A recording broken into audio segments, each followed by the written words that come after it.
Well, I think the most important thing is it's sort of a two-sided message. One is totally understand what it feels like to be soul squashed, like you were using that phrase. Like you're not alone. There's not like anything fatally wrong with you and your relationship with God. This season of burnout is a season. It's not a final reality, even though it can feel all consuming. So I would want, if somebody was feeling that way, I would definitely want them to know that there's not like something fundamentally wrong with them. Like just like let's own it, let's talk about it.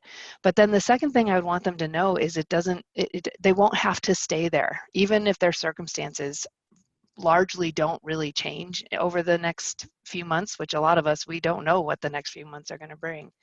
But we are not, our well-being does not need to be determined by the circumstances that we're surrounded by. We are influenced by that by all means, but the reality of the kingdom of God and our connection to Jesus in the kingdom of God allows us to have the kind of resilience that will allow us to move beyond one or many traumatic experiences that bring us to a place of soul health. So I would say, hey, if you're in that place, like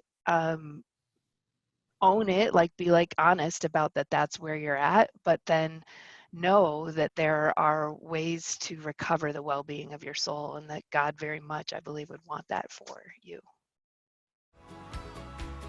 If you enjoyed this conversation from the Transforming Discipleship podcast, listen to the full episode at SmallGroups.com/podcast.